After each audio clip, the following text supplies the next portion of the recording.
Hello दोस्तों, जय माता दी। आज हम आप लोगों के लिए लेकर आए हैं अनंत चतुर्दशी की कथा। आशा करती हूँ आप लोगों को बहुत अच्छी लगेगी, और अच्छी लगे तो लाइक शेयर ज़रूर करें, सब्सक्राइब ज़रूर करें, बेल आइकन ज़रूर दबाएँ, जिससे आपको अगली कथाएँ सबसे पहले आपके पास आ जाएंगे। तो चलिए शुरू करते हैं। बहुत समय पहले सुमंत नाम का एक ब्राह्मण था। वह बहुत ही नेक और तपस्वी भी था। उसने दीक्षा नाम की औरत से विवाह किया था और दोनों को सुशील नाम की एक पुत्री भी थी। उनकी पुत्री सुशीला बहुत ही रूपवान थी, जो अपने पिता की तरह धार्मिक भी थी। लेकिन सुशीला जब थोड़ी बड़ी हुई तो उसकी माँ दीक्षा परलोक सिधार गई। पत्नी दीक्षा की मृत्यु होने के कुछ समय बाद उस ब्राह्मण ने कर्कशा नाम की एक महिला से विवाह कर लिया। इसके कुछ समय बाद जब पुत्री सुशीला विवाह योग्य हुई तो उसका विवाह कौंडिन्य ऋषि के साथ कर दिया। विवाह में विदाई के समय जब ब्राह्मण ने अपनी दूसरी पत्नी कर्कशा के बेटी और दामाद को कुछ देने के लिए कहा तो वह नाराज हो गई। कर्कशा ने गुस्से में दामाद को ईंट और पत्थर देकर विदा कर दिया। कर्कशा के इस व्यवहार से कौंडिन्य ऋषि काफ़ी दुखी हुए। वे अपनी पत्नी सुशीला के साथ आश्रम जाने लगे, लेकिन आश्रम के रास्ते में ही रात हो गई।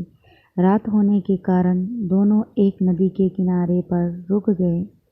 इसी दौरान सुशीला ने देखा कि नदी के किनारे कुछ स्त्रियां सुंदर कपड़ों में सजी हुई है। वे किसी देवता की पूजा भी कर रही थी। सुशीला उन स्त्रियों के पास गई तो उन्होंने बताया कि वे अनंत व्रत की पूजा कर रही है, और उन्होंने उस पूजा की महत्व के बारे में भी बताया।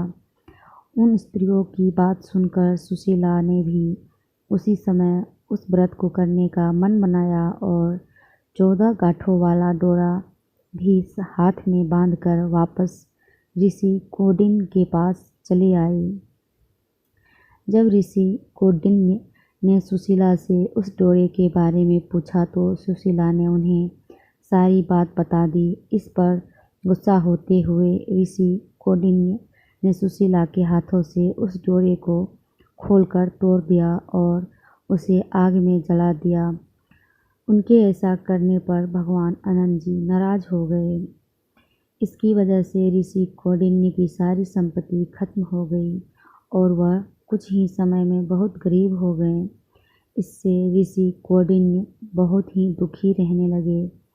एक दिन उन्होंने अपनी इस गरीबी के बारे में अपनी पत्नी सुशीला से पूछा तो सुशीला ने बताया कि यह भगवान अनंत का अपमान करने के कारण हो रहा है। उन्हें वह डोरा भी नहीं जलाना चाहिए था। पत्नी सुशीला की बात सुनकर ऋषि कौंडिन्य को अपनी गलती का एहसास हो गया। इसका पश्चाताप करने के लिए वे तुरंत उसी जंगल में गए और अनंत डोरे की खोज करने लगे। कई दिनों तक वह जंगल में भटके, लेकिन उन्हें अनंत डोरा नहीं मिला। एक दिन जंगल में वो बेहोश होकर गिर गए। तभी उसके सामने भगवान अनंत प्रकट हुए। उन्होंने ऋषि कौंडिन्य से कहा, हे कौंडिन्य, तुमने अनजाने में ही सही लेकिन मेरा अपमान किया था। उसी की वजह से तुम्हें ये सारे दुख झेलने पड़े हैं। अब तुमने अपनी उस गलती का पश्चाताप कर लिया है, इसलिए मैं तुमसे बहुत प्रसन्न हूँ। मैं तुम्हें वरदान भी देता हूँ कि जब तुम घर जाकर पूरी विधि विधान से मेरा अनंत व्रत करोगे तो अगले 14 सालों में तुम्हारे सारे कष्ट दूर हो जाएंगे। तुम हर तरह के सुख से संपन्न हो जाओगे।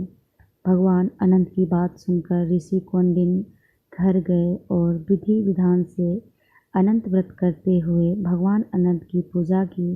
कुछ समय बाद धीरे धीरे उनके सारे कष्ट दूर हो गए।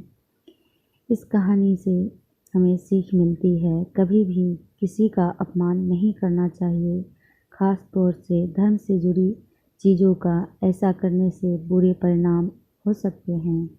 ध्यान से सुनने के लिए धन्यवाद। जय माता दी।